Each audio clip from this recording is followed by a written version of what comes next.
Eu ia falar o papo de quinta, mas esse é o rap de quinta, um papo leve sobre assuntos relevantes. Eu, Marcos Leão Bianchi, estou aqui com a minha amiga Carol Miller Bianco para mais uma conversa relevante, leve, sobre um assunto do interesse de todo mundo. Tudo bom, Carol? Boa noite, apresente-se.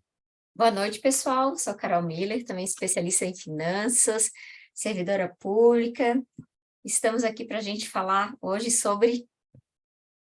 Renda fixa e renda variável. Afinal de contas, Carol, qual é a diferença entre renda fixa e renda variável? Um negócio que todo mundo assola a cabeça de todo mundo, ainda mais falando de juros baixando, bolsa caindo, bolsa subindo, a taxa de juros alta, taxa de juros baixa, a taxa de juros caiu, meus rendimentos caíram. Como é que pode? A renda não era fixa. Afinal de contas, como é que a gente faz isso, Carol?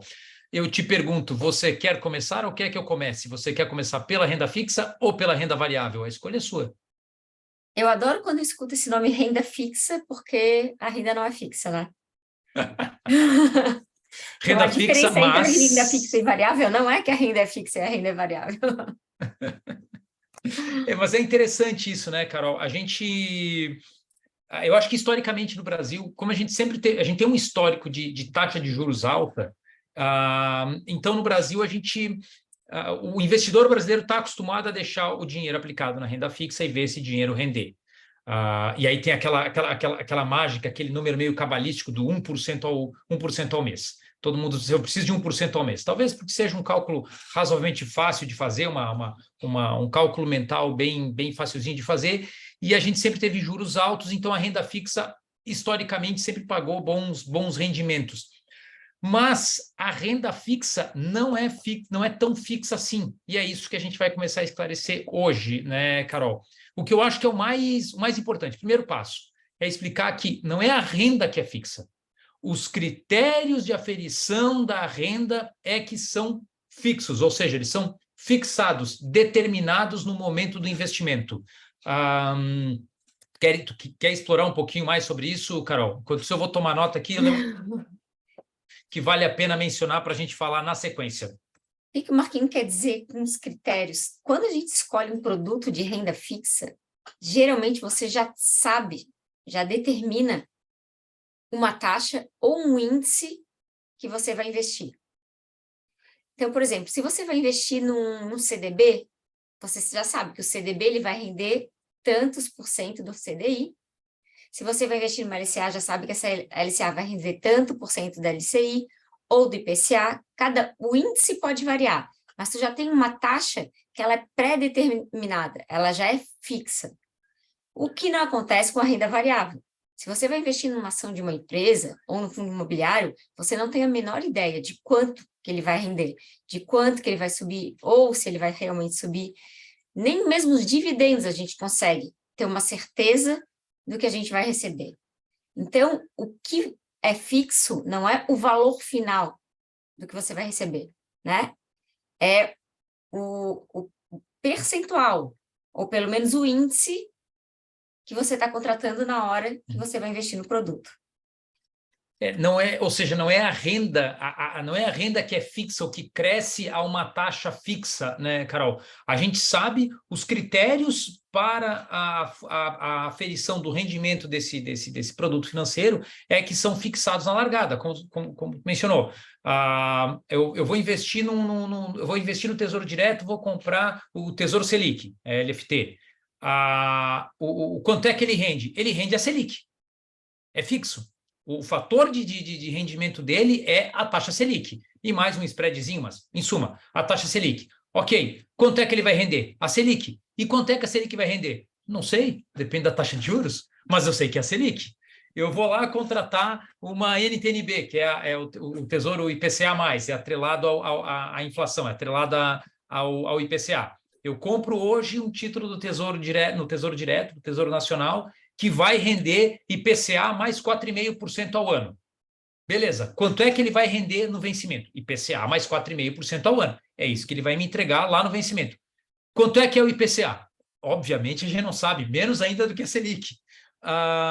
Mas eu sei que é o IPCA mais 4,5%. Se o IPCA subir, se o IPCA cair, se o IPCA for constante, a gente sabe que é esse o critério. Ou então eu vou comprar um tesouro pré-fixado lá no Tesouro Direto. E eu contrato a taxa fechada. Eu compro hoje um título que paga 11% ao ano. Então, no vencimento, ele vai me pagar o equivalente a 11% ao ano. Quanto é que ele vai me pagar? 11% ao ano. Esse talvez seja o título de renda fixa, a renda fixa mais renda fixa do mercado, né, Carol? A fixa, a renda fixa A fixa. fixa. E eu deixei esse cara por último, o Tesouro Prefixado, e todos os outros títulos prefixados que têm uma taxa fechada na contratação, para explicar que mesmo ele não é tão fixo assim. Por quê? E isso é uma coisa que as pessoas esquecem de analisar quando vão investir em títulos de crédito, seja crédito público, Tesouro Direto, seja crédito privado, em debêntures, em LCI, LCA, CRI, CRA e assim por diante. Mesmo esse título que já tem uma taxa fixada, que eu já sei que lá no vencimento ele vai me pagar 11% ao ano, o preço dele oscila ao longo da jornada. Ou seja, a curva de crescimento dele, por mais que se a gente aplicar 11% ao ano, a curva de crescimento dele ela é sempre ascendente. Mas a taxa de juros, ela indica, na verdade, o desconto do preço dele no vencimento para o valor presente. E indica a quanto eu estou comprando esse título. Na verdade, eu estou comprando R$ 1.000 no vencimento. Quanto é que eu pago R$ 1.000? Quanto é que eu pago para ter R$ 1.000 daqui a 5 anos? Sei lá, vou pagar R$ 250 hoje. A taxa de juros, a taxa de juros que faz esses 250 virarem R$ 1.000 daqui a 5 anos é a taxa de juros. Números hipotéticos. O que acontece? Dependendo da economia, esse título pode se valorizar ou desvalorizar. No vencimento, eu vou ter o meu rendimento fixo, aquele que eu tive. Mas se eu tiver que vender esse título no meio do caminho, pode ser que o valor dele tenha aumentado, e aí eu ganho um spreadzinho aqui, eu tenho um ganho antecipado em cima do que eu comprei. Pode ser que o valor do título pode ser que o título tenha perdido valor, e na verdade eu posso até vender esse título pré-fixado com prejuízo, porque eu vendi antes do vencimento. Lá no final, a curva ela é bonitinha, mas no meio do caminho ela oscila. Quanto mais longo o vencimento do título, quanto mais longo, mais esse preço oscila. E aí as pessoas compram tesouro IPCA, tesouro pré-fixado para 2050, por exemplo, pensando na aposentadoria, é uma ótima estratégia, se ela for até 2050, porque no meio do caminho, esse título, mesmo renda fixa, mesmo com a taxa fechadinha, o preço dele vai oscilar ao longo do caminho. E se você for vender ele antes do prazo, pode ser que você venda abaixo do preço que você comprou. Isso chama, e é um bom negócio para o pessoal, quem se interessa dar uma pesquisada, isso chama marcação a mercado, marcar o preço na curva. E por que é que isso é importante? Quem tinha muito dinheiro em renda fixa, todo mundo, a maioria das pessoas tinha dinheiro em renda fixa, mas muita gente tinha dinheiro em renda fixa lá no começo da pandemia, por exemplo, e se assustou vendo os seus fundos de renda fixa terem rendimento negativo. Por quê? Porque esses fundos de renda fixa tinham uma carteira toda de créditos longos, toda de créditos longos não necessariamente, mas tinha uma carteira de créditos, alguns deles longos, e com a pandemia, um evento muito extraordinário, a situação econômica do país, do mundo, se deteriorou muito. E o valor desses títulos caiu muito. E mesmo os fundos de renda fixa, que sempre tiveram aquela curvazinha assim, bem ascendente, bem tranquila, tiveram um degrau. E as pessoas se assustaram ao perceber que a renda fixa não é tão fixa assim. Falei demais, Carol, mas é porque quando eu baixei a cabeça para anotar, eu lembrei desse evento e eu queria falar da marcação a mercado para lembrar desse evento. Eu lembrei na época que até o Tesouro Selic, ele chegou a ficar negativo, né, na época do Covid. E muita gente se assustou, mas como é que o Tesouro Selic vai dar negativo? E deu negativo. Então, resumindo o que o Marquinho quer dizer, é que assim, ó, quando você vai contratar um produto financeiro de renda fixa, que ele tiver um vencimento, você só tem garantido aquele percentual no vencimento. Então, se você está querendo comprar alguma coisa para daqui a 5 anos, planeje-se para ficar com isso por 5 anos. Caso contrário, você pode perder dinheiro mesmo estando em renda fixa. Inclusive, para longo Exatamente. prazo, né, a renda variável é até mais aconselhável que a renda fixa. Algum percentual de renda variável, pelo menos, né, Carol? Sim, sim, Por... nunca a carteira inteira, claro, mas sim, né? porque qualquer coisa que a gente for fazer, a gente tem que saber onde a gente está botando nosso dinheiro e por que a gente está botando dinheiro naquilo ali. Para evitar que aconteça isso que o Marquinhos falou, você achar que está investindo numa coisa que é garantida e ela não é garantida, a não ser que você espere o prazo. Tem muitos produtos de renda fixa que não tem liquidez antecipada, você não pode retirar até finalizar o prazo. Então, ali seu dinheiro está garantido, mas você não pode tirar. Só que os que são abertos, os que têm prazo aberto, você tem que tomar esse cuidado, para não acabar com menos dinheiro do que você colocou. E veja, né, Carol, a gente falou bastante de de renda fixa, principalmente agora, e é interessante porque que a gente também deu bastante atenção para a renda fixa, porque ela tem características que remetem às pessoas uma segurança completa.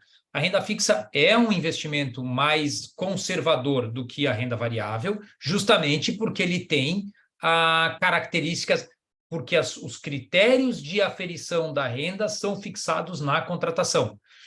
Mas isso não quer dizer que todo ativo de renda fixa seja um investimento conservador. Alguns ativos de renda fixa são investimentos até arrojados.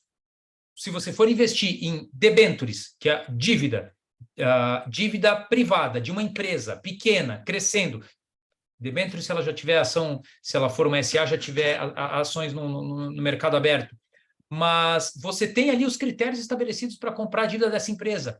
Para um prazo muito longo, esse investimento ele tem vários fatores de risco, seja pela solidez da empresa, pelo prazo de resgate, pela falta de liquidez, pela marcação a mercado, tem uma série de fatores. Ou seja, a renda fixa, ela é fixa porque ela tem critérios fixos. Não quer dizer que ela seja toda conservadora. Em contrapartida, a renda variável, por que a renda variável é variável? Exatamente o espelho. A gente não tem como aferir os critérios de rentabilidade do ativo, do investimento, no momento da contratação. Como tu mencionou no início, né, Carol? Quando a gente compra uma ação de uma empresa, a gente não sabe o quanto ela vai render. Mas não é que a gente não é só não saber o quanto essa ação vai render.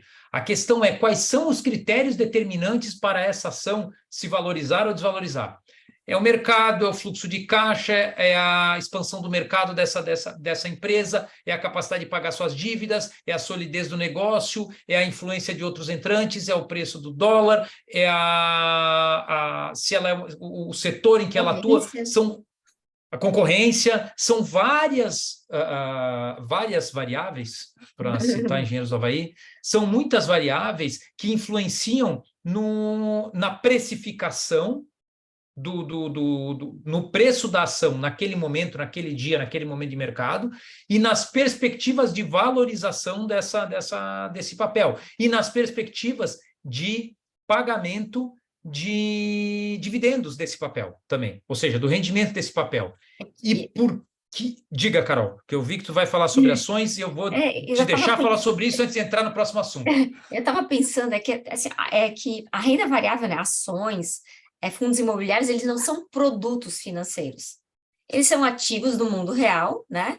É uma empresa, ela é formada por pessoas, então ela depende de circunstâncias, ela não está sendo criada para os investidores, ela está sendo criada para funcionar e para dar certo. E você... Pô, Carol, deu completo, depois eu vou te fazer uma provocação. E você, como investidor, está investindo, está comprando uma fraçãozinha dessa empresa, acreditando que ela vai dar certo. E isso vai Sabe, depender... Carol... Não, desculpa, achei que tivesse terminado, te interrompi de novo. E isso vai depender de favor. vários fatores que o Marquinhos citou ali no começo, pode falar. É que, desculpa, Carol, essas tuas pausas, elas me angustiam, eu falo, eu me meto nas tuas pausas, Eu respiro. mas respira profundamente, eu não, né? Mas eu acho que o que tu mencionaste agora é muito interessante. Realmente, as ações não são produtos financeiros, são ativos financeiros, porque é um pedacinho da empresa. E saber o quanto ela vai render depende da empresa.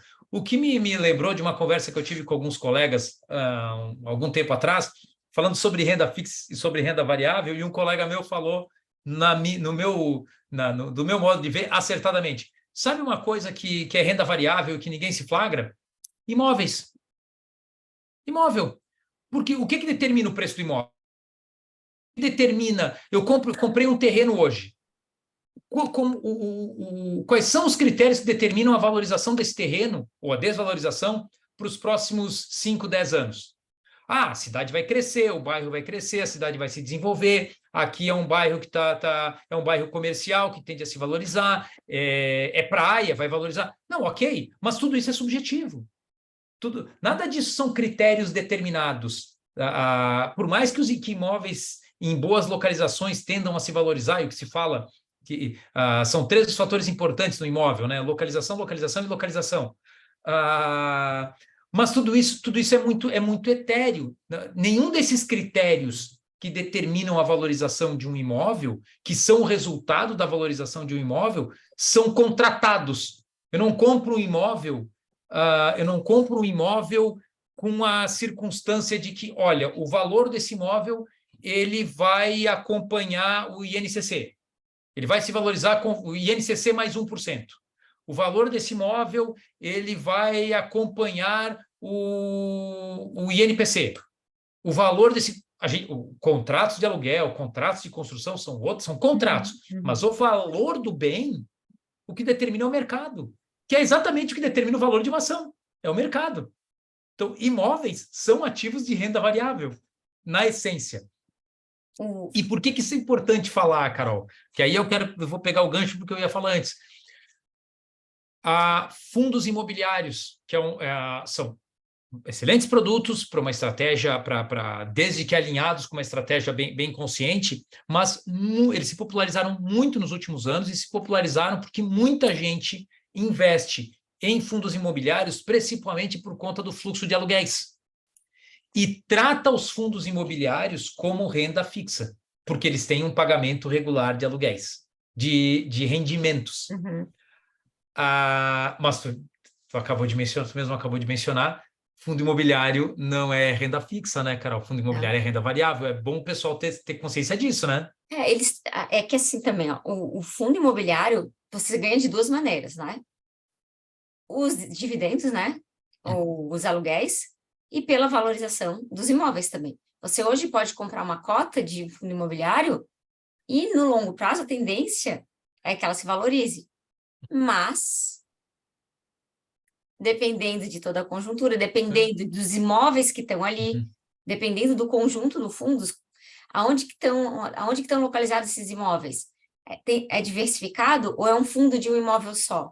Teve um caso, eu acho, de um fundo imobiliário que eu acho que era um imóvel só, que era alugado para a Petrobras.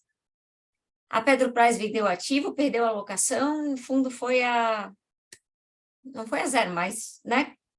Por aí. Sim, mas né? entregou prejuízo. Pois é, por quê? Tinha o imóvel? Tinha, mas o contrato de locação que estava fazendo aquele imóvel valorizar não existe mais. E aí ficou um prédio. É importante as pessoas perceberem, veja, a gente não está demonizando os fundos imobiliários, né, Carol? Não, pelo amor de Deus. Pelo contrário, mas é importante as pessoas terem a consciência de que fundo imobiliário, apesar de ter um fluxo corrente de pagamento de rendimentos, é um veículo criado, inclusive, para ter essa característica, isso não quer dizer que seja renda fixa. Por quê? Como tu acabaste de mencionar, Carol, o investidor pode ganhar de 2 formas com os fundos imobiliários, com a valorização da cota e com os rendimentos que o fundo paga. O que é que determina o valor da cota? Os imóveis ou os contratos, os imóveis ou os contratos que compõem o fundo imobiliário. E o que determina o valor dos contratos e dos imóveis? É o mercado. O que é que determina o valor dos dividendos pagos, dos rendimentos pagos por esses fundos imobiliários? É o mercado. É a localização dos imóveis, a qualidade dos imóveis, os contratos de locação, os contratos de aluguel, de construção, de leasing, mas, ou seja, são critérios de mercado. Nenhum desses critérios que determinam o preço dos imóveis e o valor do aluguel dos imóveis, os contratos de crédito imobiliário e os contratos de locação, e, por consequência, determinam o valor das cotas e o valor dos rendimentos pagos mensalmente, nenhum desses critérios são fixos. Nenhum desses critérios são critérios de renda fixa. Ou seja, fundos imobiliários são, ainda que não oscilem tanto quanto ações, não tem uma volatilidade tão alta quanto o mercado de ações, são ativos de renda variável e não de renda fixa. O investidor precisa ter isso claro na hora de investir em fundos imobiliários, na hora de montar uma carteira de fundos imobiliários, né, Carol? Sim, e assim, ó, até ter noção de que existem vários tipos, né, de fundos. Tem fundo de papel, tem fundo de tijolos, tem, fundos que os imóveis são shoppings, tem fundos que os imóveis são residências, tem fundo que os imóveis são galpão logístico, tem fundos de escritórios. Então, sempre que for investir, também tem que pensar em montar e variar a carteira, colocar tipos de imóveis diferentes. Por quê? Porque se alguma coisa acontece com um setor desses, os outros seguram, né? É muito difícil acontecer alguma coisa que faça com que todos os imóveis caiam ao mesmo tempo. Pode acontecer, como o Covid. De repente, né? Os shoppings esvaziaram, os escritórios esvaziaram, então aí caiu tudo. Mesmo assim, não caiu na mesma proporção que caíram as ações das empresas. Por quê? Porque ainda tinha um contrato, né? Ainda tinha uma série de questões que envolvem o tipo de produto, que se vocês conhecerem a fundo vão entender, que não acontece com as empresas. Só que, assim, voltando, se não for um movimento, se não for um evento, um cisne negro, como a gente chama, como aconteceu com o Covid, provavelmente um setor vai ser, ou os imóveis de uma localização vão ser afetados. Então, sempre diversificar, mesmo quando você está escolhendo uma renda variável, uma classe de ativos, tem que ter diversificação nessa classe de ativos.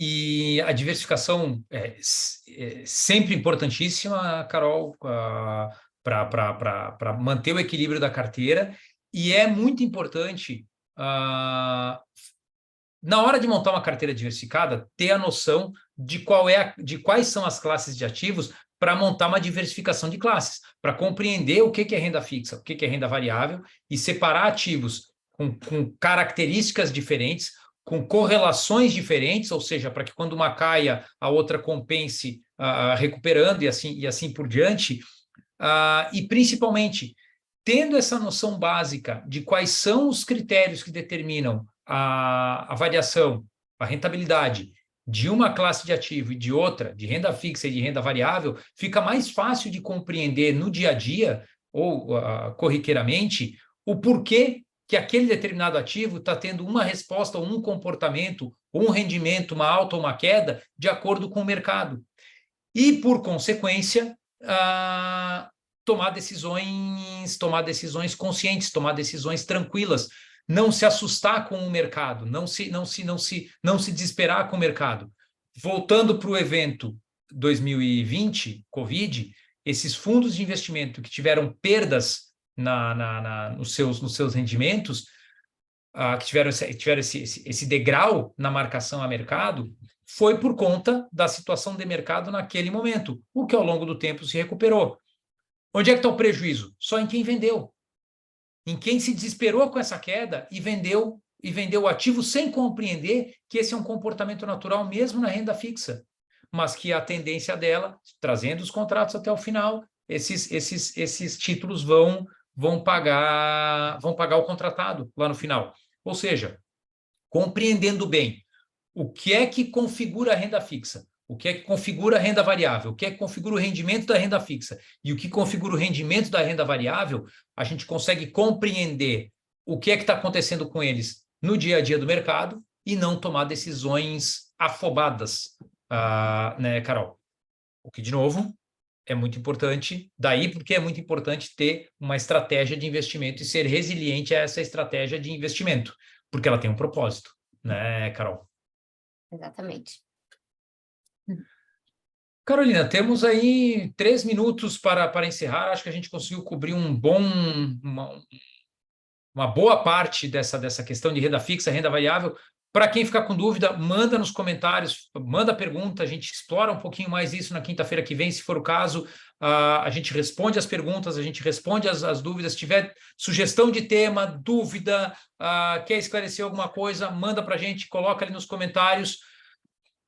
A gente esclarece na próxima. Se você não está inscrito, inscreva-se no canal, na Ginkgo Lifelong Financialship, carolmillerbianco@gmail.com, @diva_dendos no Instagram é o melhor canal para você se informar sobre planejamento financeiro e a sua organização financeira. Para quem perdeu os últimos vídeos, toda quinta-feira a gente faz esse nosso rap de quinta, esse nosso papo leve. A gente já falou sobre várias coisas interessantes. Dá uma recuperada lá, tá nos 2 canais do YouTube. Se inscreva, se gostou, dá um joinha. Se gostou, compartilha com quem você acha que possa ajudar. E quinta-feira que vem a gente volta, né, Carol? Eu já tenho um tema na manga aqui, mas eu só vou te contar na terça que vem. Vai me deixar curiosa. Vou te deixar curiosa e todo mundo que está ouvindo e assistindo também, tá bom? Tá bom, pessoal. Ó, muito bom estar com vocês. Um beijão. Valeu, Marquinhos, por mais uma parceria. Até semana que vem. Vamos lá. Até semana que vem. Vamos para o rap de verdade agora, né? Vamos. Um Começa hoje, abraço, então. Carol. Boa noite. Boa noite.